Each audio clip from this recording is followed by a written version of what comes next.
আমার অভাব যায় না, ধার করে চলতে হয়, শোধ দেই আবার ধার করি, এমন কোনো আমল আছে কি ওস্তাদ যে আমার এই ধার দেনার থেকে বেরিয়ে আসতে পারি? প্রিয় ভাইয়েরা, আমাদের অনেকেরই এরকম টানাটানির সংসার, যা কামাই করি সেটা দিয়ে হয় না, মুখ ফুটে বলতে পারি না, কিন্তু মনের ব্যথাটা আল্লাহ জানেন যে কি পরিমাণ আমাদের কষ্টের জীবন পার হয় অনেকের।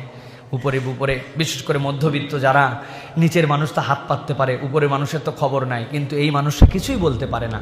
প্রিয় ভাইয়েরা, একটা দোয়া, তিনটা আমল আমাদেরকে আল্লাহ চাইলে এটা যদি আমরা প্রত্যহিকভাবে নিয়মিত করি, ইনশাআল্লাহ রব্বুল আলামিন আমাদেরকে ধার দেনা এবং মানুষের মুখাপেক্ষিতা থেকে বের করে নিয়ে আসবেন ইনশাআল্লাহ। রাসূলুল্লাহ সাল্লাল্লাহু আলাইহি ওয়াসাল্লাম শিখিয়েছেন, আল্লাহুম্মা কফিনি বিহালালিকা আন হারামিক।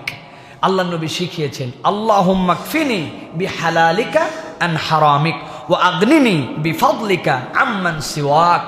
হে আল্লাহ, আপনার হালাল দিয়ে আমার হারাম থেকে আপনি দূরীভূত করে দেন, আর হে আল্লাহ, আপনি আপনার অনুগ্রহ দিয়ে মানুষের মুখাপেক্ষী হওয়া থেকে আমাকে বের করে ফেলেন।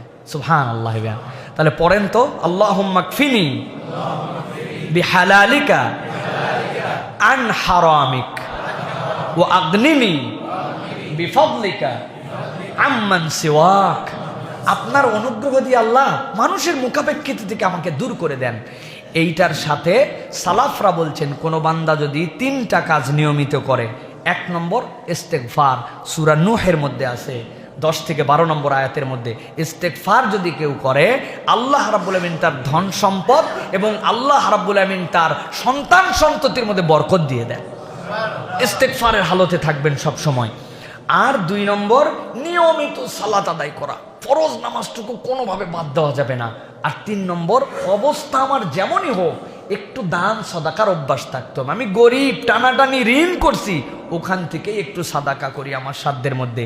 কেউ যদি সালাতে নিয়মিত হয়, ইস্তেগফার করে, দান সাদাকা করে, আর পড়তে থাকে আল্লাহুম্মা কফিনি হালালিকা বিহালালিকা আন হারামিক ওয়া আগনিনি বিফাদলিকা আম্মান সিওয়াক, প্রত্যেক ফরজ নামাজের পরে, এরপরে হচ্ছে মাসনুন নামাজের পরে ওজিফা বানায় নেবেন, 21 বার সকালে, 21 বার সন্ধ্যায়, এরকম করে আপনি পড়বেন। আল্লাহ চাইলে রব্বুল আলামিন আমাদের কামায় রুজিতে বরকত দিয়ে ধার দেনা মুক্ত করে দিবেন। বলেন আল্লাহুম্মা আমিন।